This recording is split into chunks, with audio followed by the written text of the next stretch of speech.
তোর দিদি আমাকে দুটো রসগোল্লা খাইয়েছে, খুব বড় বড়, ভালো লেগেছে। তোর দিদি খুব ভালো রে, তুই ভাগ্য করে একটা দিদি পেয়েছিস। শুধু রসগোল্লার রসটা খেতে পারলাম না রে। কাকা হাঁড়ি থেকে গুড়ের রস বের করছে আর খাচ্ছে। খেতে খেতে বলল, কেমন লাগলো রে রূপালি?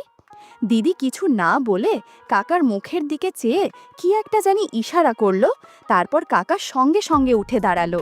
বন্ধুরা, আজকে যে গল্পটি বলবো সেই গল্পটি আমার দিদির। আমাদের ফ্যামিলিতে বর্তমানে ৩ জন থাকি, আমি, মা আর দিদি। বাবা গত হয়েছে এই মাস, তিনি খোলো। আমার নাম রবি হালদার, বয়স ২০ বছর, ইন্টারে পড়ি। আমার দিদির নাম রূপালি হালদার, ২৬, এই গল্পের নায়িকা। দেখতে বেশ ফর্সা মতো, লম্বা ৫ ফুট ৫ ইঞ্চি, যে কোনো ছেলে পাগল হয়ে যাবে। বর্তমানে মার বয়স ৪৮। বাবা মারা যাওয়ার পর কলকাতায় শহরে কাজ করে লোকের বাড়িতে। আমরা থাকি অজ গ্রামে। আমরা খুব গরিব। বাবা মারা যাওয়ার পর আমাদের কিছু জমি আছে যেটা দিদি চাষ করে। দিদি মাধ্যমিক পাশ করার পরে স্কুল ছেড়ে দেয়। বর্তমানে দিদির বিয়ের জন্য আমাকে বলে, দিদির বিয়ের একটা ব্যবস্থা কর। আমি মাকে বলি, কিভাবে বিয়ে দেব? বিয়ের জন্য তো অনেক টাকার দরকার। আমি পড়াশোনা ছেড়ে দিচ্ছি তাহলে। বলে তারপরে আমি স্কুল ছেড়ে দিয়ে গ্রামের চাষের কাজে লেগে গেলাম। আমি আর আমার জমিতে চাষ করি এবং লোকের জমিতে কাজ করি, যাতে কিছু টাকা ইনকাম করে দিদির বিয়ের ব্যবস্থা করতে পারি। এইভাবে ১ বছর কাজ করার পর বেশ কিছু টাকা জোগা গেল। মাকে বললাম, মা তুমি ছেলে দেখার ব্যবস্থা কর। দিদিকে বললাম, দিদি তোকে আবার বিয়ে করতে। দিদিও হ্যাঁ বলল। তারপর একদিন একটা ছেলে এলো দেখতে আমাদের বাড়িতে। ছেলে সরাসরি বলে দিল, এই মেয়ে আমার পছন্দ না। আমাদের মনটাও ভেঙে গেল। আবার চেষ্টা শুরু হলো নতুন করে ছেলে দেখা। এভাবে আমাকে দিনটা চলতে থাকবে। দেখতে দেখতে দিদির বয়স ২৮ হয়ে গেল, আমার বয়স ২০ হলো। ইদানিং কেমন হয়ে যাচ্ছে, কথায় কথায় ঝগড়া করে। আমি একদিন জমিতে যখন গ্রামের লোকজনের সাথে যখন কাজ করছে অন্য লোকের জমিতে, তখন শুনতে পেলাম রতন কাকার কথা। ফিস ফিস করে বলছে, একটা মেয়ে পটিয়েছি রে মিলন। মিলন কাকা বলল, কে? আমাদের গ্রামে আছে এমন সুন্দরী? আমাদের গ্রামে তো একটাই আছে, রবির দিদি। রতন কাকা বলল, পরে বলবো, সুযোগ পেলে তোকেও দেব ভাগ। আমি এদের কথাবার্তা পুরোপুরি বুঝতে পেলাম না, তাই নিজের মন দিলাম। তারপর আমি বাড়িতে গিয়ে শুনলাম দিদি আগামীকাল ওর বান্ধবীর ছেলের জন্মদিন, সেখানে যাবে। আমি বললাম, ঠিক আছে তুই যাবি, কিন্তু তাড়াতাড়ি চলে আসবি। তারপর দিদি বলল, ঠিক আছে আমি তাড়াতাড়ি চলে আসব। তারপরের দিন যখন আমি জমিতে কাজে গেলাম, গিয়ে দেখলাম রতন কাকা কাজে আসেনি। আমি মিলন কাকাকে জিজ্ঞাসা করতে বলল, রতন আজকে মধু খেতে গেছে। ওর কাছে রতন কাকা হলো আমাদের গ্রামে একজন গরিব মানুষ, আমাদের মতো। বিয়ে হয়নি এখনো, মানে বিয়ে করিনি। গ্রামের নষ্ট পড়া, এক কথায় খারাপ লোক। রতন কাকার বয়স বর্তমানে ৪০। দেখতে সম্পূর্ণ কালো, কিন্তু একটা তেজ আছে, প্রচুর ক্ষমতা। তারপর আমি কাজ করে বাড়িতে এসে দেখি দিদি নিমন্ত্রণ বাড়ি চলে গেছে। রাত 10টা বেজে গেল, এখনও দিদির বাড়িতে এলো না নিমন্ত্রণ বাড়ি থেকে। তাই ভাবলাম একটু এগিয়ে এগিয়ে দেখি। আর গ্রামের দিকে রাত 10টা, মনে অনেক রাত। আমি হাঁটতে হাঁটতে এগিয়ে গেলাম বাজারের মোড়ের দিকে। গ্রামের রাস্তায় একটা মানুষের জন দেখা যাচ্ছে না। এরকম কিছু দূর যাওয়ার পর দেখতে পেলাম দুটো মানুষ দাঁড়িয়ে আছে। কাছে যেতে দেখি দিদি আর রতন কাকা দাঁড়িয়ে। আমি বললাম, এত রাত হলো তোর? দিদি বলল, কোনো গাড়ি পাচ্ছিলাম না, তাই দেরি হয়ে গেল। আর আর আস্তে আস্তে রতন কাকার সঙ্গে দেখা হয়ে গেলে, তাই রতন কাকা আমি একসঙ্গে আসছি। আমি রতন কাকাকে জিজ্ঞাসা করলাম, কাকা তুমি কোথায় গিয়েছিলে? রতন কাকা বলল, আমি একটু শহরে গেছিলাম। শহর থেকে থেকে ফেরার সময় তোর দিদির সাথে দেখা হয়ে গেল, তাই এখনই আসলাম একসাথে। জানিস তো ভাই, রতন কাকা আমাকে আইসক্রিম খাইয়েছে, খুব ভালো আইসক্রিমটা। রতন কাকা, জানিস না রবি, তোর দিদি আইসক্রিম খেতে খুব ভালোবাসে, বলল রতন কাকা। সঙ্গে সঙ্গে দিদি খুব হেসে উঠল। তবে এখন তুমি চলো, অনেক রাত হয়ে গেছে, এবার আস্তে আস্তে বাড়ির দিকে চল।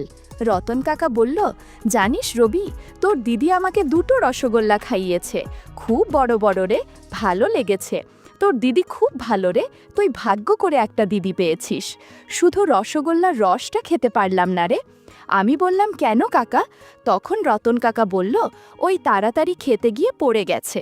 দিদি বলল, তখন চিন্তা করো না কাকা, আমি আবার রসগোল্লা তোমাকে খাওয়াবো, সঙ্গে অনেক কিছু। এই কথা বলে দিদি মুচকে মুচকে হাসছিল। তারপর আমি আর দিদি বাড়িতে চলে এলাম। এসে দিদি শুয়ে পড়ল, আমিও পাশের ঘরে শুয়ে পড়লাম। আমাদের ঘরের পরিচয়টা দিয়ে এবার আমাদের দুটো মাটির ঘর, একটা ঘরে দিদি থাকে, একটা ঘরে আমি থাকি।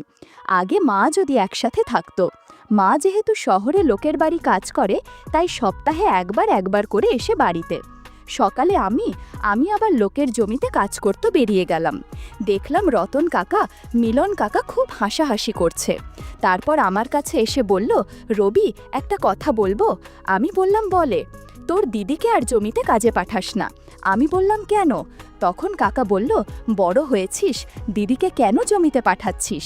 আমাকে বলতে পারিস, তোর দিদির কাজগুলো আমি করে দিতে পারি। ঠিক আছে, ভেবে দেখব। তারপর আমি বাড়িতে চলে এলাম। দিদিকে বলতে দিদি বলল, হ্যাঁ রে ভাই, আমারও খুব কষ্ট হয় জমিতে কাজ করতে। রতন কাকা খুব ভালো, তুই তো কোনোদিন বুঝিসনি আমার মনের কথা। আমার মনের কষ্টের কথা ঠিক বুঝেছে রতন কাকা। রতন কাকা খুব ভালো। তারপর হঠাৎ রাত 8টার সময় আমরা যখন ভাত খাচ্ছিলাম রাতের, তখন রতন কাকা এলো আমাদের বাড়িতে। আমি জিজ্ঞাসা করলাম, কাকা এত রাতে? কাকা বলল, আমার ঘরটা ভেঙে গেছে, কোথায় থাকো এই বর্ষার কালে রাতে? তাই ভাবলাম তোদের কাছে ছুটে এলাম। আমি জানি তোরা খুব ভালো, কাকাকে ফেলে দিবি না এই অসহায় কাকাকে। কিন্তু ওর কাকা, আমাদের দুটো ঘর থাকবে কোথায়? কাকা, তুমি ওইসব নিয়ে চিন্তা করতে হবে না। আমি কালকে তোর দিদির ঘরের পাশে একটা ঘর করে নেব। তোর দিদি আর জমিতে কাজ করতে যেতে হবে না, আমি তোদেরকে দেখাশোনা করব। দিদি বলল, তুই কাকা, তুমি আমাদের বাড়িতে থাকবে, এতে খুবই ভালো হবে। আমি বললাম, একটু ভেবে দেখি কাকা। তারপর কাকা চলে গেল। দিদি আমাকে বোঝাতে লাগলো, দেখ ভাই, কাকা যদি আমাদের বাড়িতে থাকে তাহলে আমাদের অনেক সুবিধা হবে। কাকা আমাদের চাষবাসের কাজ করে দেবে, সঙ্গে দুটো পয়সাও পাবো আমরা। আমিও বললাম, ঠিক বলেছিস, তার সঙ্গে কাকার তো কেউ নেই, আমাদের বাড়ি থাকবে। আমার কথা শুনে তিনি বেশ খুশি হলো। তারপর কাকা চলে গেল ওই রাতে। আর দিদি আমাকে বোঝাতে লাগলো, দেখ ভাই, কাকাকে যদি আমাদের বাড়ি থাকে বাবার মতো, তাহলে আমাদের কত সুবিধা হবে বল। সে আমাদের দেখাশোনা করবে, সঙ্গে কিছু টাকা পয়সাও দেবে। আমার বিয়ের টাকাটা জোগাড় হয়ে যাবে, তুই আর কত কষ্ট করবি আমার জন্য। আমি বললাম, ঠিক আছে দিদি, কাকা তাহলে কালকে তোর ঘরের পাশে একটা ঘর করে নিক। দিদি বলল, ঠিক আছে। তারপর দিন সকালে আমি কাজে চলে গেলাম জমিতে। গিয়ে দেখলাম রতন কাকা আসেনি। মিলন কাকাকে জিজ্ঞাসা করতে বলল, ও নাকি একটা ঘর করবে তোদের ঘরের পাশে, তার জিনিসপত্র কিনতে গেছে। সারাদিন কাজ করার পর যখন বাড়িতে গিয়ে দেখলাম কাকা, দিদি আর মা বসে গল্প করছে। দিদিকে দেখে মনে হলো দিদি খুব খুশি। মাকে জিজ্ঞাসা করলাম, মা কখন এসেছে? মা বলল, এই দুপুরবেলা দিকে এসেছি। তাহলে রতন আমাদের বাড়ি থাকছে, যাক ভালোই হলো, তোর পাশে একটা লোক হলো থাকার মতো, যে তোর বাবার মতো খেয়াল রাখবে। আমি কাল সকালে আবার চলে যাব শহরে, তোর দিদিকে খেয়াল রাখিস। রতন কাকা তখন বলল, চিন্তা করতে হবে না রূপালীকে, আমি খুব খেয়াল রাখো, দিন রাত খেয়াল রাখবো। দিদি তখন বলল, কাকা আমার খুব খেয়াল রাখে, দেখো না আজকের আমার জন্য কত খাবার এনেছে বাজার থেকে, আর আমার জন্য শাড়ি কিনে এনেছে। তারপর খাওয়া দাওয়া করে আমরা শুয়ে পড়লাম, আর রতন কাকা বাড়ি চলে গেল। সকালে যখন কাজে যাব বেরোলাম, তখন দেখি রতন কাকা আর দিদি। আমি বললাম, কাকা এত সকালে? কাকা বলল, এই তোর দিদির ঘরের পাশে ঘরটা আজকে তৈরি করব। বললাম, ঠিক আছে করো, আমি কাজে চলে গেলাম। তারপর আমি কাজে চলে গেলাম। কাজ করছি এমন সময় মিলন কাকা বলল, হ্যাঁ রে রবি, তোর দিদির বিয়ে দিবি না? বয়স তো অনেক হলো। আমি বললাম, দেব তো, ভালো ছেলে পেলে দেব। মিলন কাকা বলল, মেয়েদের বয়স বাড়লে কিছু অঘটন ঘটায় না যেন দেখিস। আমি ভাবলাম, কি আর অঘটন ঘটাবে? মিলন কাকা তখন বলল, পরে বুঝবি, পারলে তো দিদির বিয়ে দিয়ে দে। আমি বললাম, চেষ্টা তো করছি। সারাদিন কাজ করার পর যখন বাড়িতে গেলাম, দেখলাম ঘরটা পুরো সম্পন্ন হয়ে গেছে, এবং দিদির ঘরের সঙ্গে কাকার ঘরের একটা দরজা আছে, মানে কাকার ঘরে থেকে দিদির ঘরে যাওয়া যাবে। আমি বললাম, কাকা কবে থেকে এই ঘরে তুমি থাকবে? দিদি বলল, কাকা আজকে থেকেই আমাদের বাড়ি থেকে যাবে। তারপর আমি কাকা দিদি খাওয়া দাওয়া করে শুয়ে পড়লাম। আমি একটা আলাদা ঘরে থাকি, দিদি একটা আলাদা ঘরে থাকে আর কাকা আলাদা ঘরে থাকে। সকালে উঠে দেখি এখনো কাকা উঠল না। দিদি উঠেছে সকালে। কাকা ঘুমাচ্ছে, এখন ডাকতে হবে না, সারাদিন অনেক কাজ করেছে, আজকে কাজে যাবে না মনে হয় কাকা, তুই চলে যা। আমিও কাজে চলে গেলাম। সারাদিন পর যখন বাড়িতে এলাম দেখি দিদি আর কাকা বাড়িতে নেই। কিছুক্ষণ বসে থাকার পর দিদি আর কাকা বাড়িতে এলো। জিজ্ঞাসা করতে বলল, একটু বাজারে গেছিলাম, কিছু কেনাকাটি করার ছিল। তারপরে খাওয়া দাওয়া করে শুয়ে পড়লাম। এইভাবে বেশ কিছুদিন যাওয়ার পর দিদির মধ্যে একটা আলাদা পরিবর্তন দেখতে পেলাম। দিদি সবসময় হাসি খুশি থাকে। খেতে বসলে দিদি আমার থেকে কাকাকে বেশি খেতে দেয়। দিদি আর আমার সাথে তেমন কথা বলে না, সবসময় কাকার সাথেই কথা বলে। দেখতে দেখতে বর্ষাকাল এসে গেল। তারপর মা এসে বলল, আমি আর এখন গ্রামে আসব না, শহরেই থাকব। গ্রামে সবসময় আসা যায় না, বর্ষাকালে আমি 6 মাস পর বাড়িতে ফিরব। কিছু টাকা দিয়ে চলে গেল মা শহরে। ও ঘর বর্ষা নেমে গেল, সব সময় বৃষ্টি হচ্ছে। তো একদিন রাতে যখন ঘুমাচ্ছে হঠাৎ আকাশটা খুব জোর ডেকে উঠল। আমার ঘুমটা তখন ভেঙে গেল। তখন রাত 12টা কি 1টা হবে, কিছুতেই ঘুম আসছে না। তাই ভাবলাম একটু বাইরে দেখি কতটা জোরে বৃষ্টি হচ্ছে। আমি বাইরে বের হয়ে দেখি আকাশ ঘন কালো ছেয়ে গেছে আর তুমকা হাওয়া মারছে, হালকা ঝড় বইছে এবং প্রচণ্ড জোড়া আকাশ ডাকছে আর ঝিরঝির করে বৃষ্টি হচ্ছে। ভাবলাম একটু রান্নাঘর থেকে জল খেয়ে আসি। আমি জল খেতে গিয়ে দেখি রান্নাঘরে একটা জায়গা থেকে জল পড়ছে। ভাবলাম দিদিকে ডেকে বলি, এই জায়গাটা কালকের একটু সারিয়ে নেয়ার দরকার আছে, যাতে জল না পড়ে। দিদির ঘরে ঢুকে দেখি দিদি নেই। তারপর পাশে দেখি কাকার ঘরের সাথে দিদির ঘরে দরজা ছিল, সেটা খোলা। আমি দরজার কাছে যেতে দেখি কাকার ঘরে একটা ছোট্ট হারকিনের আলো জ্বলছে। তারপর কাকার ঘরে ঢুকতে যাব, দেখি দিদি শুয়ে আছে আর কাকা দিদির মাথা ধরে বসে সর্ষের তেল দিয়ে মালিশ করে দিচ্ছে। আমি ঘরে ঢুকতে গিয়ে ঢুকলাম না এবং বেরিয়ে এলাম আর ভাবলাম এসব কি হচ্ছে, বাবার বয়সী কাকা আর দিদি এসব কি করছে। তারপর যেন মাথার মধ্যে ভন ভন করে ঘুরতে রইল। তারপর আমি বেরিয়ে এলাম, কি করব বুঝতে পারলাম না। তারপরে চিন্তা করলাম কি করছো ওরা, আমি সেটা দেখব, কিন্তু কিভাবে দেখব।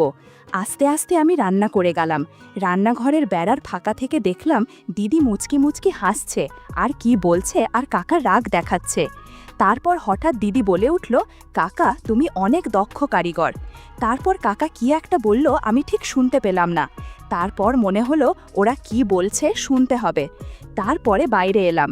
বাইরে এসে দেখলাম জানালা দেয়া কাকার ঘরে। আমি আস্তে করে জানালাটা চাপ দিতে কিছুটা খুলে গেল এবং কাছ থেকে স্পষ্ট দেখা যাচ্ছে দিদির মুখটা।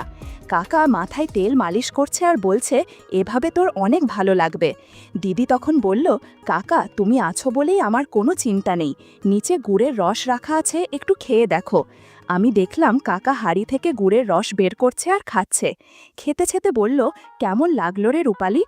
দিদি কিছু না বলে কাকার মুখের দিকে চেয়ে কি একটা জানি ইশারা করল।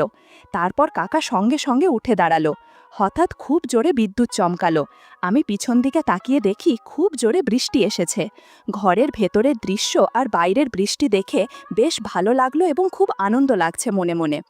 ওদিকে কাকা দিদিকে বলল, কেমন লাগলো রূপালি? দিদি বলল, খুব ভালো লেগেছে, বৃষ্টির দিনে এরকম হলে তো অনেক ভালো লাগে। তুমি মাঝে মাঝে দুপুরবেলায় চলে আসবে, কাজ থেকে এসে আমাকে মালিশ করে দিবে। এরপর তারা কিছু আলাপ আলোচনা করলো। কাকা উঠে কলঘরের দিকে চলে গেল হাতে গুড়ের রস পরিষ্কার করতে। বন্ধুরা, ইউটিউবের গল্পগুলো শুনে মজা না পেলে আমার ওয়েবসাইটে দেয়া গল্পগুলো শুনতে পারো। সেখানে প্রতিদিন খোলামেলা গল্প আপলোড করা হয়। কমেন্টে ওয়েবসাইটের লিংক দেয়া আছে।